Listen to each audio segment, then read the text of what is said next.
Good day. Welcome to another episode of the Audible Local Ledger Reads to the Blind podcast. You can get more information at audiblelocalledger.org.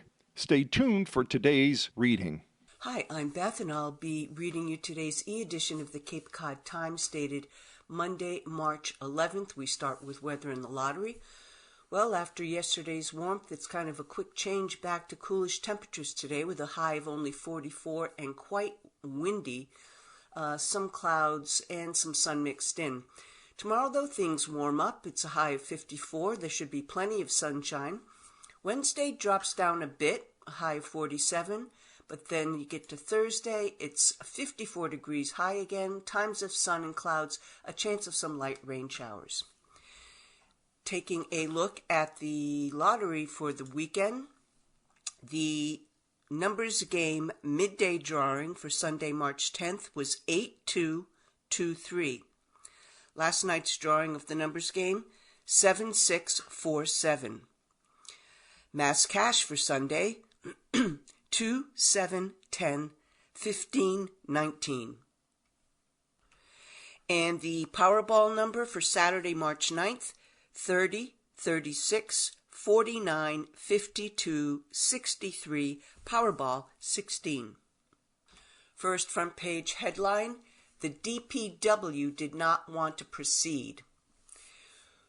With the Park City Wind project delayed, Barnstable is going to Plan B with its Centerville sewering schedule, a plan originally tied in with the anticipated start of onshore construction for the 804-megawatt wind project. The Town Council on Thursday approved borrowing $30.9 million to fund sewer infrastructure improvements that will now begin farther inland instead of at Craigville Beach.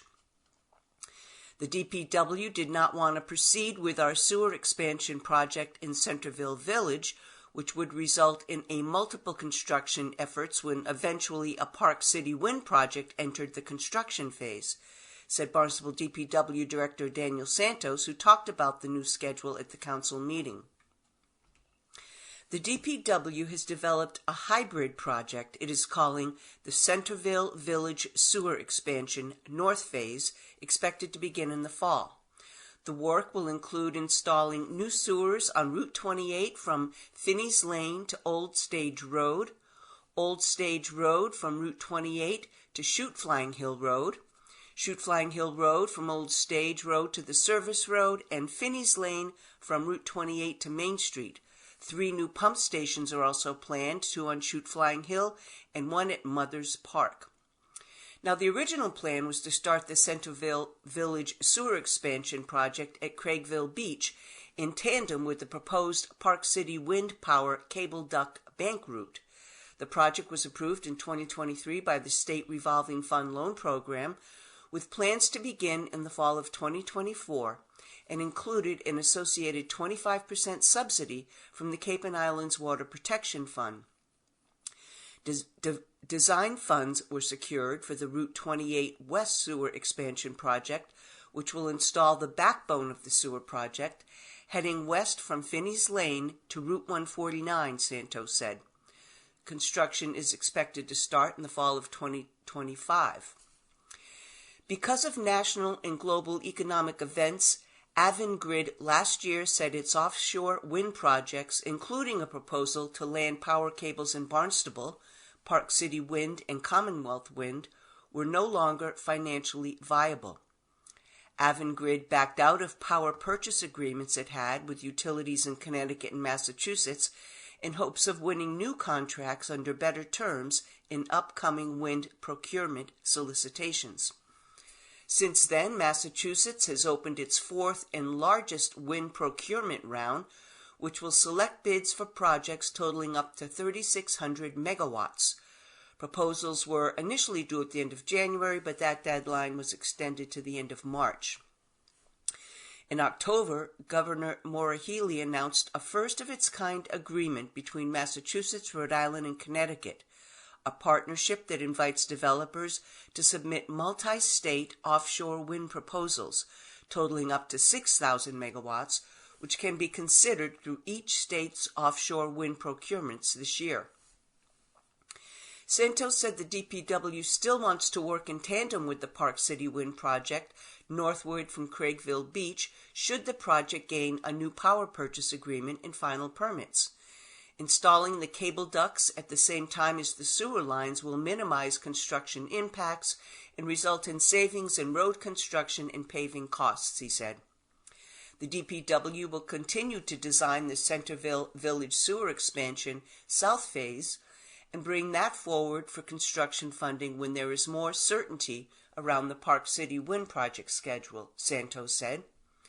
Starting the sewer work farther inland allows a window for Avangrid to catch up with the town if it gets the okay to proceed.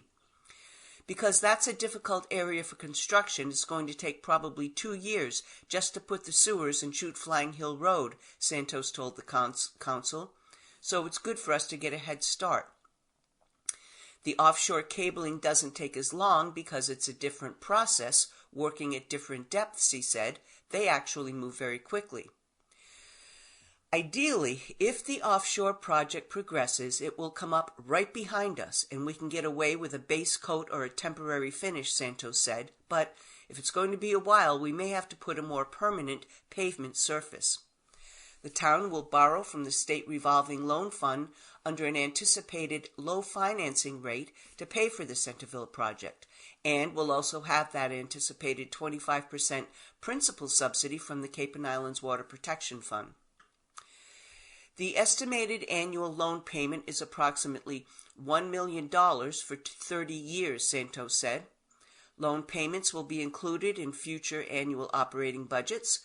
The revenue source for this will be dedicated funds within the Sewer Construction and Private Way Improvement Fund. Director of Finance Mark Milne said local meal and room taxes on traditional lodging are credited to this dedicated fund for sewer construction and improvements to certain eligible private ways. These funds are then used used to pay the annual debt service on loans taken out to finance the sewer construction, including the loan we will issue to finance the construction of the Centerville Village Sewer Expansion Plan, he said in an email on Friday. Additionally, Milne said the town is dedicating other resources to the anticipated loans it will issue for other future sewer projects. These include a local room tax on short-term rentals and up to $5,750,000 annually in property taxes. The town has also established the Sewer Assessment Ordinance, which currently caps sewer assessments at $10,000 per dwelling unit, he said. Revenue collected from assessments will also be used to pay back the loans taken out to finance sewer construction. We have yet to see any revenue from sewer assessments, as the Strawberry Hill Road sewer expansion project will be the first project eligible to connect later this year. Second front page headline, the new Provincetown Police Station to open soon. It's almost moving day for the P-Town Police Department. A new police station at 2 Jerome Smith Road is set to become operational on April 4th. It's a big step up from the department's current headquarters, a former funeral home that has long been deemed inadequate as a public facility, according to information provided by Provincetown Assistant Town Manager Dan Riviello. The new station is a remarkable improvement from the old one, said Provincetown Select Board member Leslie Sandberg.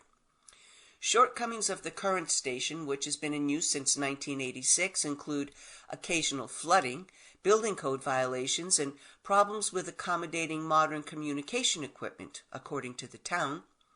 A total of $17 million was approved by town meeting voters for the new 13,900 square foot facility next to Route 6. It is a huge accomplishment, wrote Provincetown Police Chief Jim Golden in an email to the Times. Provincetown now has a police facility whose quality matches the professionals for whom it was built. According to the town, the new police station features state-of-the-art heating, cooling, and lighting systems. The building is also solar-ready, and town staff will work with the Cape and Vineyard Electrical Cooperative to install a solar array at no cost. The public is invited to a ribbon-cutting ceremony for the new facility, slated for noon on March 20th. Town officials will give brief remarks, followed by guided tours of the station. In this story, a Hyannis man was arraigned Thursday and ordered held without bail on charges brought in connection with the Thanksgiving Day shooting in Hyannis in 2023. Mark Griswold, 53, was arraigned in Barnstable Superior Court on a number of charges, including armed assault with intent to murder, assault and battery with a dangerous weapon, assault and battery on a family household member, and intimidation of witness, according to the Office of Cape and Islands District Attorney Robert Galabois. The charges stem from a November 23, 2023 incident in which gunshots were fired and a person was hit. Police went to a Hyannis address after receiving a 911 call at 5:37 p.m. After an investigation that included video canvassing and ballistic tests, detectives determined that Griswold was the shooter. The case will be prosecuted by Assistant DA Alexandra Isaacs. Griswold had recently been released from state prison for gun-related offenses, according to the DA's statement. Griswold is scheduled for a hearing on March 15th in Barnstable Superior Court to determine if he is a danger to the public and should be held without bail until the case is resolved. He is being held at the Barnstable House of Correction. On April 9th, Griswold will appear in Superior Court for a probation surrender hearing related to gun possession charges. Danielle Whitney with the DA's office declined to comment further on the case. Attorney Kyle Wibby is representing Griswold. He wasn't available for comment on Friday afternoon. And here's this week's photo column written by Cape Cod Times chief photographer Steve Heaslip, titled An Opportunity for Close-Up of Vineyard Wind Assembly in New Bedford. Always take advantage of the offer for a boat trip or a plane ride. This sage advice was given to me long ago by then Cape Cod Times chief photographer Gordon Caldwell. Back in the day before cell phones and Google Maps, a payphone call to the photo desk, 775-1200, extension 165, was almost always answered by him. He was an almanac on all things Cape Cod, giving directions to a spot news location and even the fire chief's name to find when you arrived. A well-placed call from him to his connections could get a staff photographer on a boat, a plane charter, or even a ride on a Coast Guard helicopter. Much has changed since the days when the tiny cubicle with a light table was the hub for all things photo at 319 Main Street. Photos now are sent to a Gannett computer server, many shipped on scene remotely via laptop and a Wi-Fi hotspot. But when it comes to making interesting photographs, getting out on the water or up in the air is still a great way for a different perspective on even routine assignments. So when Mass Maritime Academy offered a harbor tour of New Bedford and an opportunity for a close waterside look at Vineyard Wind's shoreside staging area, it was a quick yes. The trip was part of the annual Woman on the Water conference held at the school. Our boat for the excursion was the Cuddy Hunk Ferry, captained by Jono Billings. No telephoto lens required for this look at wind farm equipment. He brought us up alongside a specially constructed barge that cradled 3 turbine blades.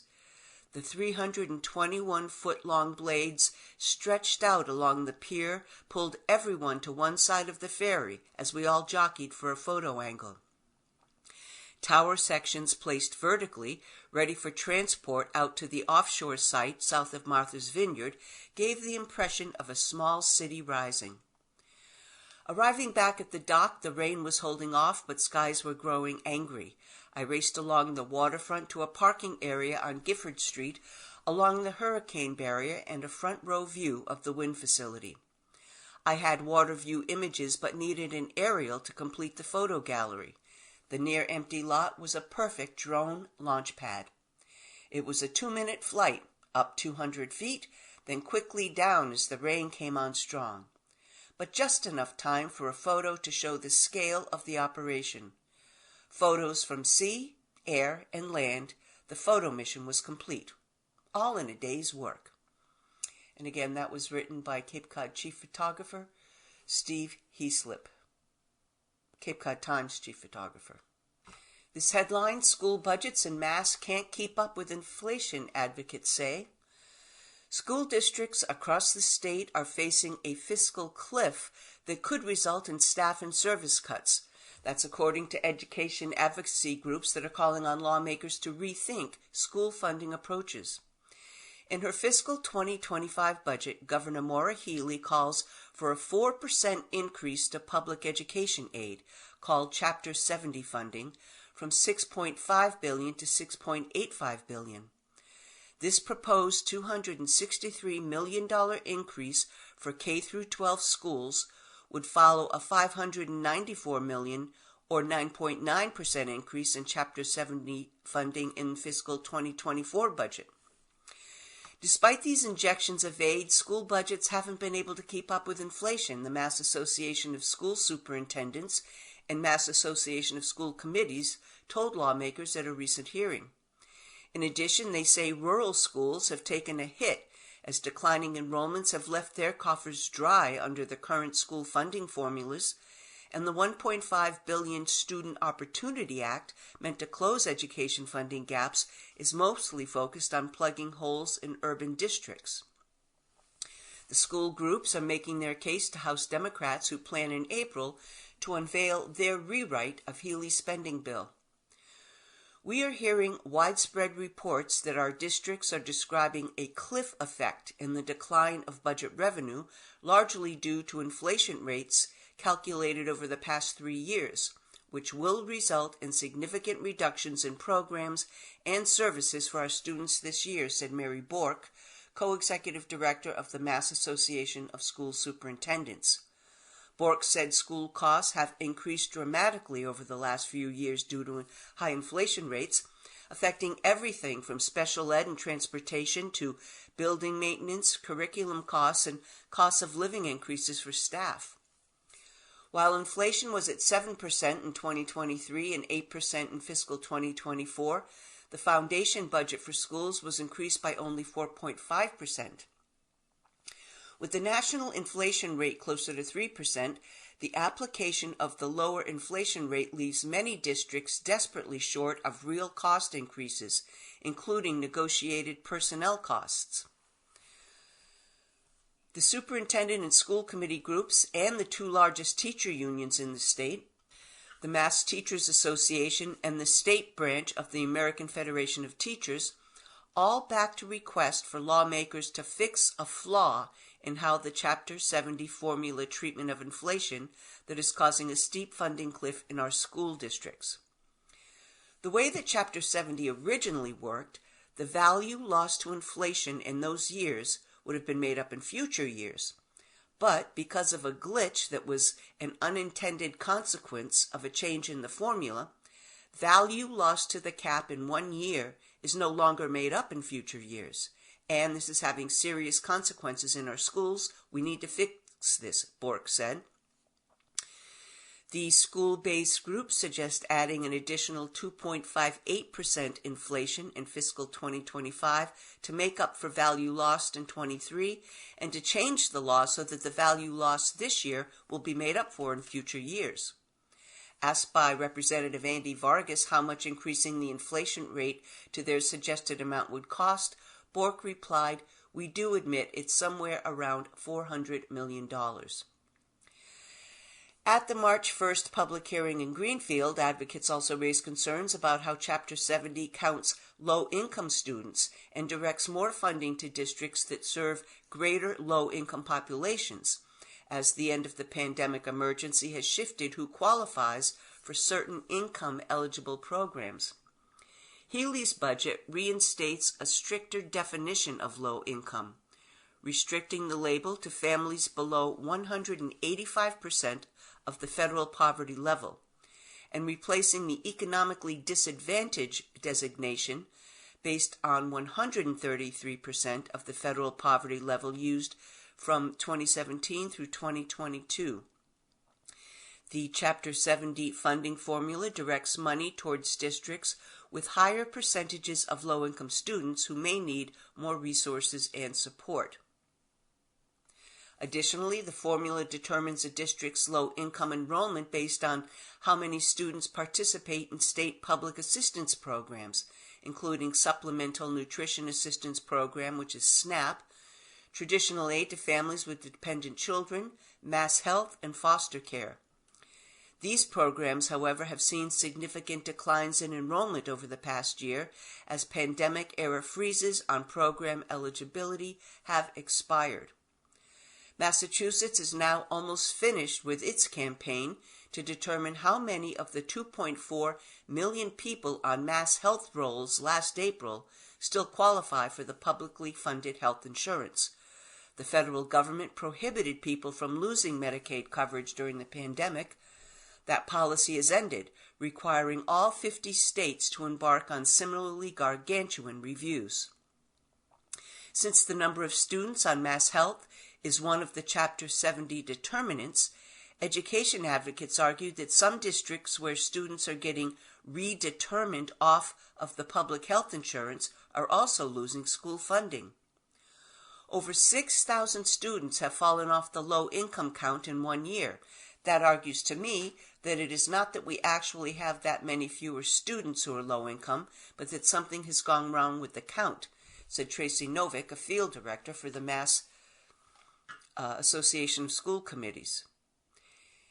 In Pittsfield, 2 students changed income classification this year, and there was a $1 million impact to the district's foundation budget.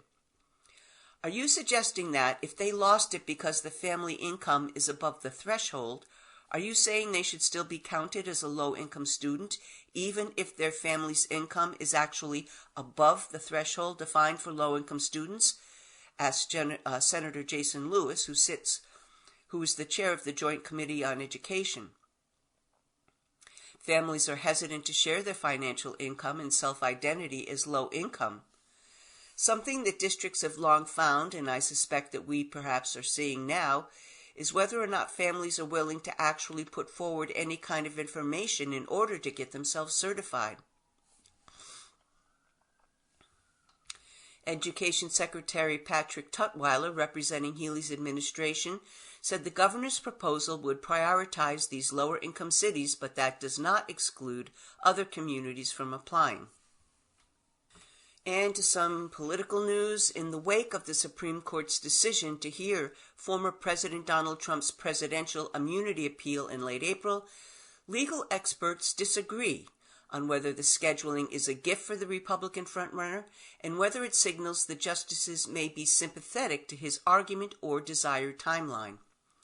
Scheduling oral arguments for 2 months after that decision is faster than the court's typical timeline for hearing cases.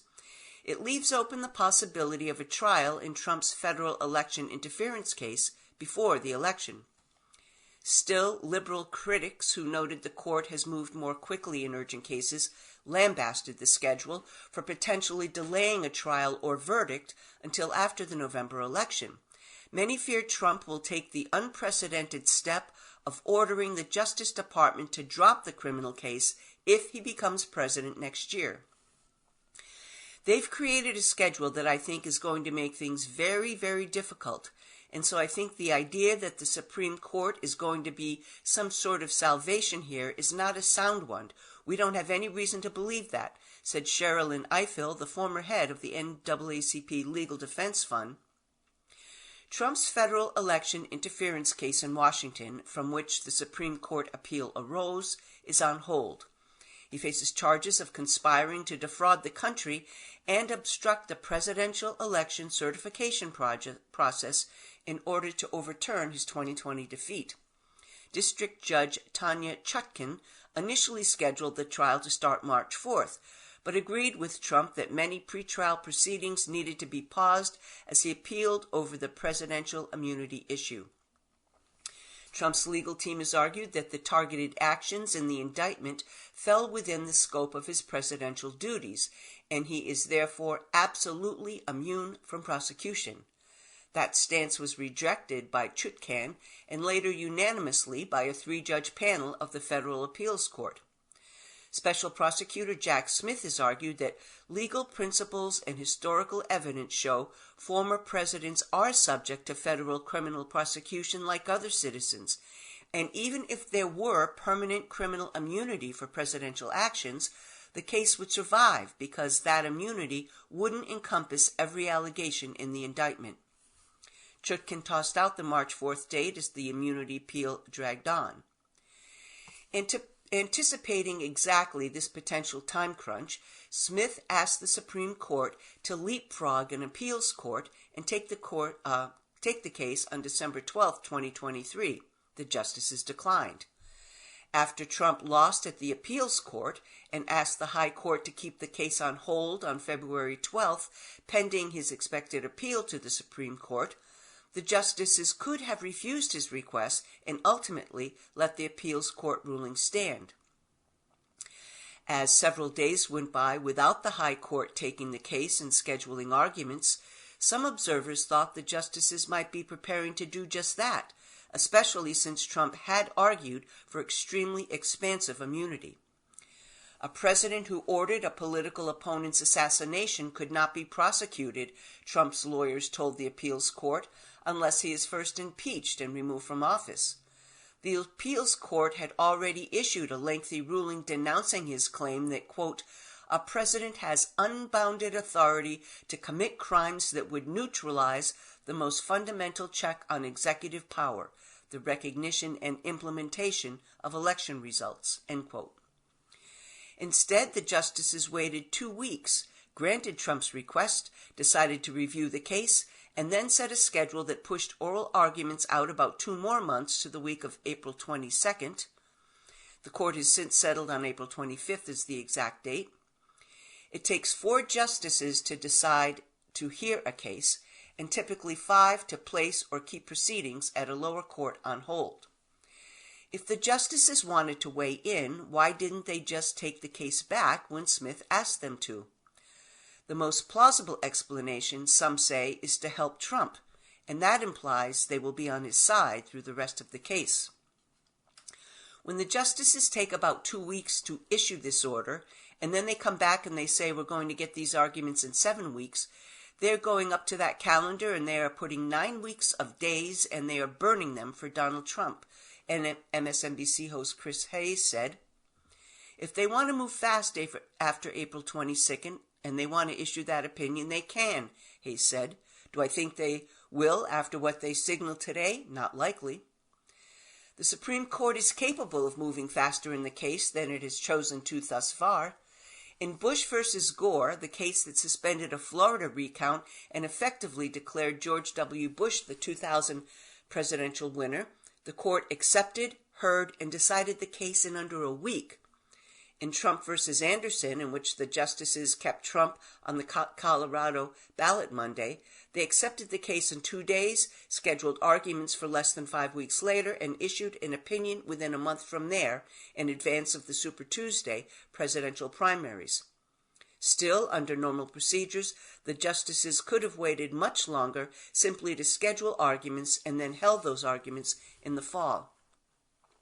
The briefs are due very soon. The orals are in April. That's actually a pretty expedited review at this point, said David Schultz, a visiting law professor at the University of Minnesota, who teaches about elections and constitutional law.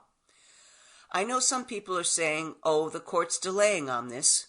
No, I think they're actually moving pretty quickly on this one, Schultz told USA Today. Andy Gruhl, a law professor at the University of Iowa, argued that the High Court's schedule is lightning fast for a question that involves not just Trump, but the entire institution of the presidency. The normal procedure for this type of question, he said, would be to schedule arguments for October and then sit on the case for months while trading drafts before issuing a decision. If it wasn't for this election, there's no way the Supreme Court would rush such a monumental decision, Gruhl said. Michael McConnell, a Stanford law professor and former federal judge, pointed to the Supreme Court's framing of the issue it will address as a signal of how it may rule. In its February 28th order agreeing to hear the case, the court said it will review whether, and if so, to what extent does a former president enjoy presidential immunity from criminal prosecution for conduct alleged to involve official acts during his tenure in office. The court's language departed significantly from proposals both Smith and Trump made in December for what the justices should address. They asked the court to weigh in on absolute immunity for a former president or for a president's official acts, as well as on how congressional impeachment proceedings could impact potential presidential immunity. The Supreme Court, by contrast, didn't explicitly raise the idea of absolute immunity at all, and its "if so to what extent" phrasing might indicate an interest in applying immunity to some actions but not others. Schultz said the High Court could issue a ruling that calls for distinguishing between allegations that are and are not protected by presidential immunity, but then leave it for a jury to apply that distinction at trial. So we've reached the halfway point of our broadcast, and at this point we read today's obituaries. Agnes Patty Jackson died peacefully at the age of 106 at her home of 82 years in Watertown on March 1st. Born in Boston, she became a registered nurse at the New England Hospital for Women and Children, which was established to train female doctors and where the first registered nurse graduated. Her last nursing position was public health nurse for the town of Watertown. She was a strong, independent, joyful woman who loved to travel the world, tell jokes, and play cards. She was a huge proponent of higher education, women's rights, and democratic values. She's predeceased by her siblings, the pugilistic Rogans of Roxbury: Mary, Paul, Bess McDermott, John Rogan, Alice Bean, Cecilia Cahill, and Sherman Rogan. She married the love of her life, Norman Jackson, at 25, moved to Watertown, and raised 4 children, summering in Rye, New Hampshire, and in Dennis. Unfortunately, Norman died suddenly when she was only 54. She continued her life with joy and strength by embracing her family and friends. They had 4 children: Patty and Bob Cicchetti, Tony and Kathy Jackson, Kristen Mead, and Regina and Fred Hajar. In addition, she had 11 grandchildren and 16 loving great-grandchildren. At the urging of doctors who marveled at her incredible health and mind until the very end, her body was donated to Harvard Medical School. A funeral mass will be held at St. Patrick's Church on Main Street in Watertown at 11 a.m. on March 16th, which would have been her 107th birthday. James Luther Connor, 88, passed away peacefully on February 20th after a lengthy illness with his wife Sylvia by his side.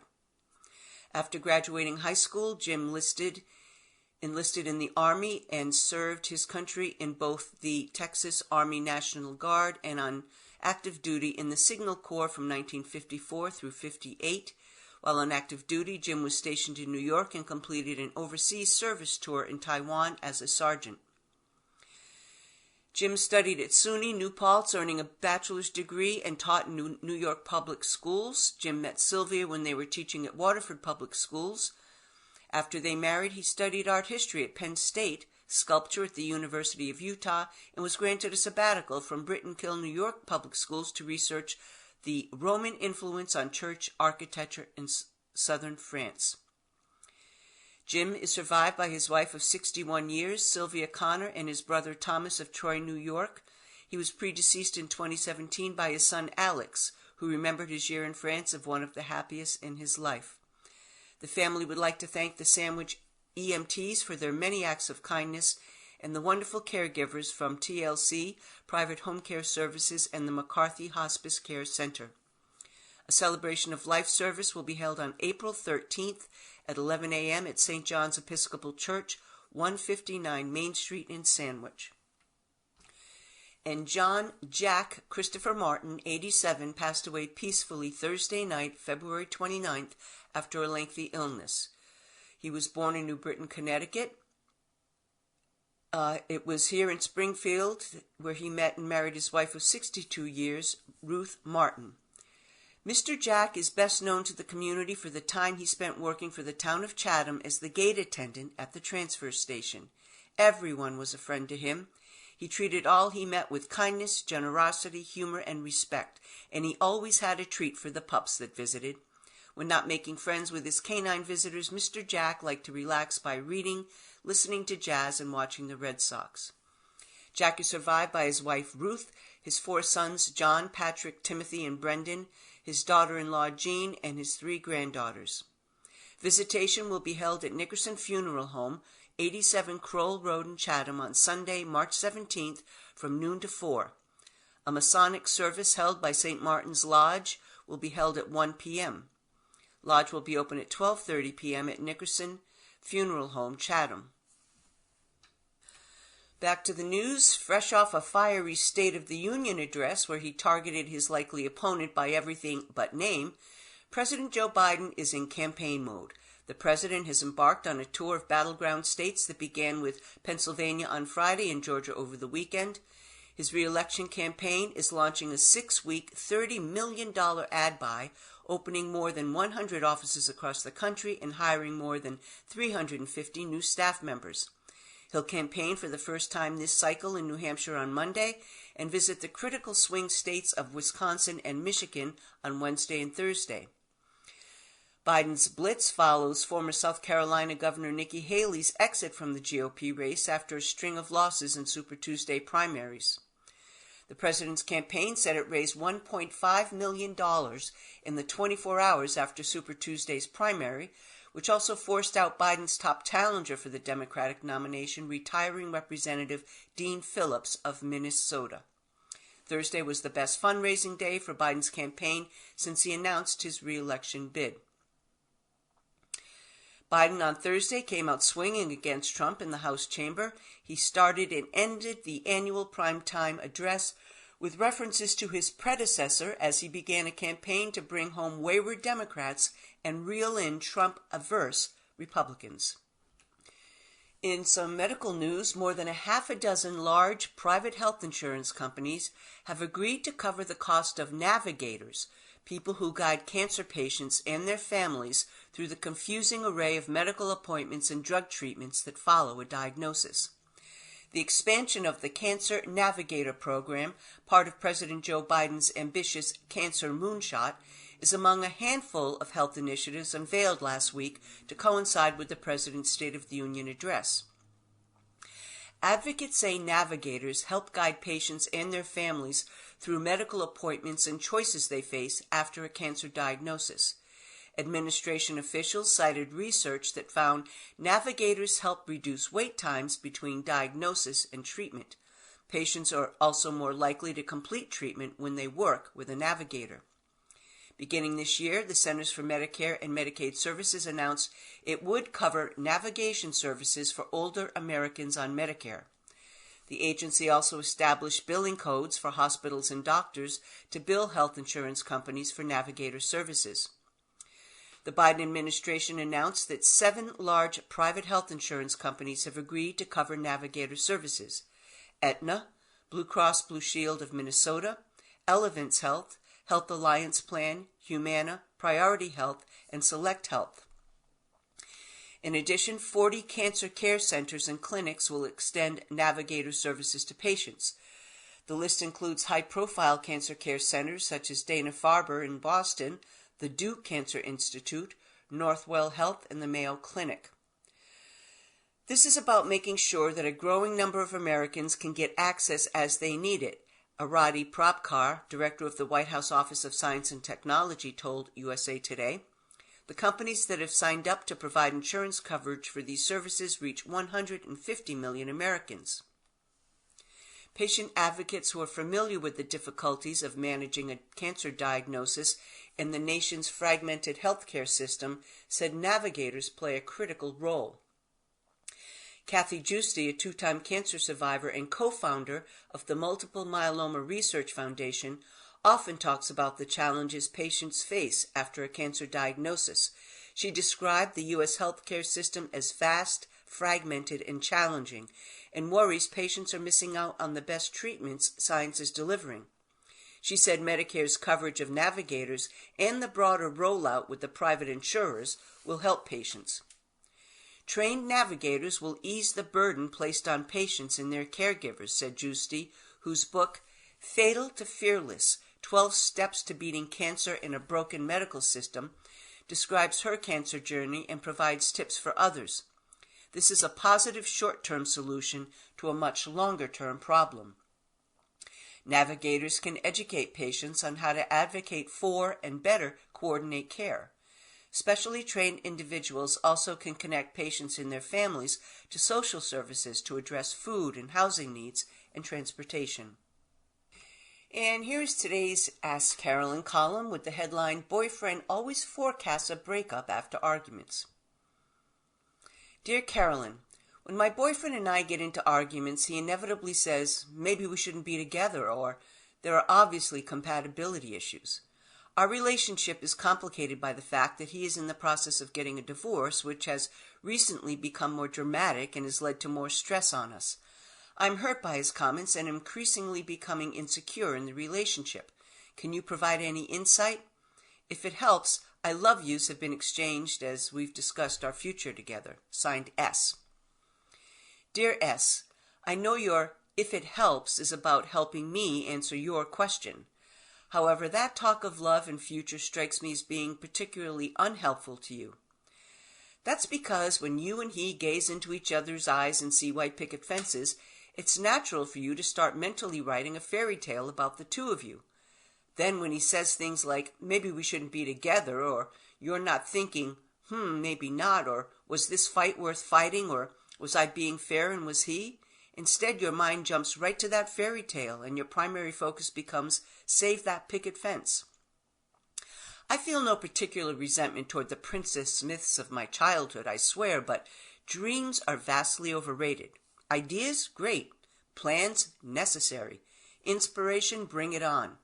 Imagination? Sure, as long as you know you're just making up stuff, and reality will eventually have its say. But dreams, I don't know. They seem to get cultural carte blanche, when in many cases they're just imaginings unmoored from reality. Exhibit A, the bridal industry complex. You, S, are probably feeling insecure because you're harboring dreams of where you want this relationship to go, when in fact there's a whole lot of reality clearing its throat to be heard. You're hoping, he's doubting. You're both fighting, his divorce is escalating. Please just wipe out whatever you've imagined happening and force yourself to think clearly about what is happening. Specifically, do you get along in most cases without much effort? Do you like him as is? If you weren't physically attracted to each other, would you choose each other as friends? Do you talk easily? Do you seek each other out equally? Can you hit your normal highs and lows without fear of scaring him off? And no sanity list is complete without these. Are you strong enough to say out loud to him, if you don't think we should be together, then why don't you just break up with me? Not soap opera, just matter of fact. And if this relationship ends, can you envision yourself crying it out and then carrying on? The first set of questions is about the way you get along with him. The second is about the way you get along with you. Unless you get yeses on both sides, the white picket fence is a trap. Meanwhile, those raw feelings in his ongoing divorce are already telling you to slow down, calm down, pace yourself, and think. Now I'm saying it too. Here's a headline, Microplastics in Blood Boost Heart Disease Risk. Microplastics are everywhere, even in plaque, the fatty deposits that can build up in the arteries and cause heart disease and strokes. Now researchers in Italy have found that people with microplastics in their plaque are 4.5 times more likely to be at risk of heart attack, stroke, or death than those whose plaque didn't contain microplastics, said Dr. Eric Topol, a cardiologist and executive vice president of Scripps Research in La Jolla, California. It's extraordinary, he said. I'm a cardiologist for 3 decades plus, and I never envisioned we'd have microplastics in our arteries, and its presence would accelerate arteriosclerosis. The study was published in this week's edition of the New England Journal of Medicine.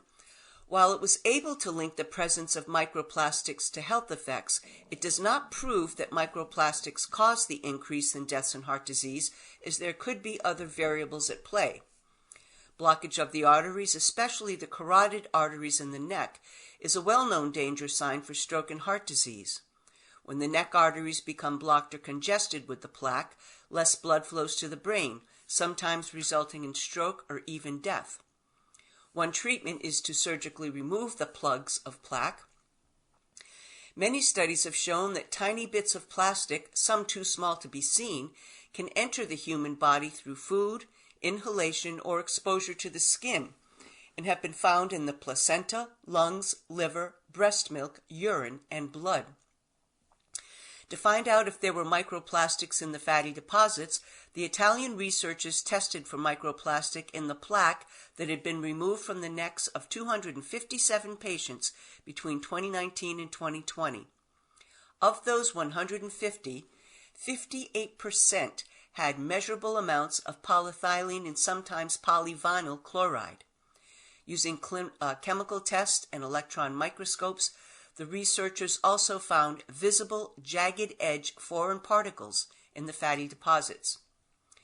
Previous studies have shown that microplastic and nanoplastic particles can induce inflammation and other negative effects in the body. The Italian researchers tested for inflammatory markers and found more of them in the blood of patients with higher levels of microplastics. After studying the patients for 34 months, the rate of a heart attack, stroke, and death was 4.5 times higher in people with microplastics and inflammatory markers than those without. Dr. Philip Landrigan, who wrote an editorial that appeared with the study, described the research as a call to arms. Inaction is no longer an option, wrote Landrigan, who directs the Program for Global Public Health and the Common Good at Boston College. What can physicians and other health professionals do? The first step is to recognize that the low cost and convenience of plastics are deceptive and that, in fact, they mask great harms. We need to encourage our patients to reduce their use of plastics, especially unnecessary single-use items. In this headline, CDC says kids end up in ER after taking melatonin. Nearly 11,000 U.S. children recently visited an ER after ingesting melatonin they took without supervision, according to a new federal report. Building on prior research, the report notes a 420% increase in children taking the sleep-inducing supplement and landing in ERs in the past 10 years. Melatonin is a hormone the brain produces in response to darkness. It is an increasingly popular adult supplement sold as tablets or gummies that people take to help with sleep. The report issued Thursday by the CDC found a startling increase in babies and children consuming the supplement, often leading to calls to poison centers and emergency visits. The high number of unsupervised melatonin ingestions highlights the continued need to educate parents and other caregivers about the importance of keeping all medications and supplements, including gummies, out of children's reach and sight, the report said. Researchers estimated that babies and children made almost 11,000 emergency room visits between 2019 and 2022 after ingesting melatonin when their parents weren't watching. Federal regulations do not require child-resistant packaging for supplements like melatonin, which don't face the same level of scrutiny as prescription meds, CDC researchers said. And users don't necessarily know what they're buying. A 2023 Journal of the American Medical Association study found most melatonin gummies are not accurately labeled. About a third of infants and children in the data had accessed melatonin from a bottle, which the research suggests had not been properly closed. The 420% increase in ER visits was determined based on data from 2009 and 2020, CDC people said. A prior CDC report found a 530% increase in calls to poison centers for pediatric melatonin ingestion. The National Center for Complementary and Integrative Health said parents should consult a healthcare provider before giving melatonin to children. And this headline, Oscars go nuclear with Oppenheimer winning big. Oppenheimer, a solemn 3-hour biopic that became an unlikely billion-dollar box office sensation, was crowned Best Picture at a 96 Academy Awards that doubled as a coronation for director Christopher Nolan. After passing over arguably Hollywood's foremost big-screen director for years, the Oscars made up for lost time by heaping 7 awards on Nolan's blockbuster biopic, including Best Actor for Cillian Murphy, Best Supporting Actor for Robert Downey Jr., and Best Director for Nolan. In anointing Oppenheimer, the Academy of Motion Picture Arts did something it hasn't done for more than a decade: hand its top prize to a widely seen, big-budget studio film. In a film industry where a cape, a dinosaur, or Tom Cruise has often been a requirement for such box office, Oppenheimer brought droves of moviegoers to theaters with a complex, fission-filled drama about J. Robert Oppenheimer and the creation of the atomic bomb. For better or worse, we're all living in Robert Oppenheimer's world, said Murphy in his acceptance speech. I'd like to dedicate this to the peacemakers. As a film heavy with unease for human capacity for mass destruction, Oppenheimer also emerged, even over its partner in cultural phenomenon, Barbie, as a fittingly foreboding film for times rife with cataclysm, man-made or not. Sunday's Oscars at the Dolby Theater in L.A. unfolded against the backdrop of wars in Gaza and Ukraine and with a potentially momentous U.S. election on the horizon.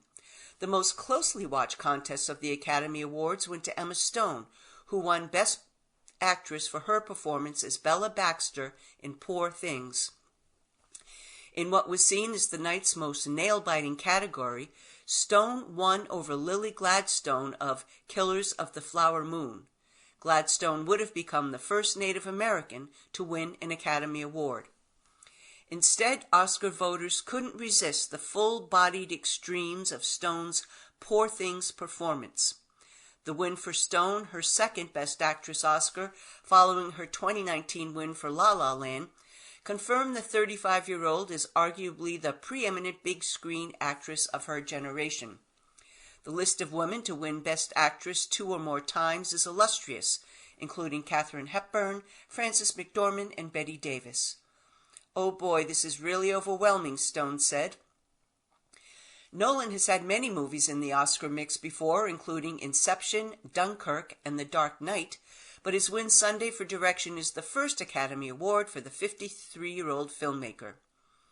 In his acceptance speech, Nolan noted cinema is just over 100 years old. We don't know where this incredible journey is going from here, said Nolan, but to think that I'm a meaningful part of it means the world to me. Protest and politics intruded on an election year Academy Awards on Sunday, where demonstrations for Gaza raged outside the Dolby Theater, and awards went to Oppenheimer, The Zone of Interest, and 20 Days in Mariupol. Sunday's broadcast, hosted by Jimmy Kimmel, had plenty of razzle-dazzle, including a sprawling song and dance rendition of the Barbie hit I'm Just Ken by Ryan Gosling with an assist on guitar by Slash. A sea of Kens swarmed the stage. The lead winner, as expected, was Oppenheimer, the blockbuster biopic. Though not quite the clean sweep that some expected, Oppenheimer was overpowering all competition, including its release date companion, Barbie, winning awards for its cinematography, editing, score, and Robert Downey Jr.'s supporting performance. Barbie, last year's biggest box office hit with more than $1.4 billion in ticket sales, didn't win an award until almost 3 hours into the ceremony, and it won for Best Song for Billie Eilish and Phineas's What Was I Made Of? It's their second Oscar, 2 years after winning for their James Bond theme, No Time to Die. But after an award season that stayed largely inside a Hollywood bubble, geopolitics played a prominent role. Protest over Israel's war in Gaza snarled traffic around the theater, slowing stars' arrival on the red carpet and turning the Oscar spotlight toward the ongoing conflict. Some protesters shouted shame at those trying to reach the awards. Jonathan Glazer, the British filmmaker whose chilling Auschwitz drama The Zone of Interest won Best International Film, drew connections between the dehumanization depicted in his film and today. Right now, we stand here as men who refute their Jewishness and the Holocaust being hijacked by an occupation which has led to conflict for so many innocent people, whether the victims of October the 7th in Israel or the ongoing attack on Gaza. All the victims, this dehumanization, how do we resist? The war in Gaza was on the minds of many attendees, as was the war in Ukraine. A year after Navalny won the same award, Mystiv Chernov's 20 Days in Mariupol, a harrowing chronicle of the early days of Russia's invasions of Ukraine, won Best Documentary. The win, a first for the Associated Press and PBS's Frontline, came as the war in Ukraine passed the 2-year mark with no signs of abating. "This is the first Oscar in Ukrainian history," said Chernov, "and I'm honored. Probably I will be the first director on this stage to say, I wish I'd never had to make this film. I wish to be able to exchange this Oscar for Russia never attacking Ukraine." In the early going, Yorgos Lanthimos' Frankenstein riff Poor Things ran away with 3 prizes for its sumptuous craft, including awards for production design, makeup, hairstyling, and costume design. Kimmel, hosting the ABC telecast for the 4th time, opened the awards with a monologue that drew a few cold looks.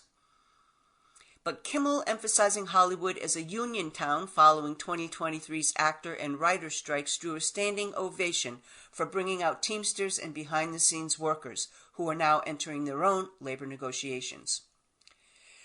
The night's first award was one of its most predictable. Divine Joy Randolph for Best Supporting Actress for her performance in Alexander Payne's The Holdover. An emotional Randolph was accompanied to the stage by her Holdover's co-star, Paul Giamatti.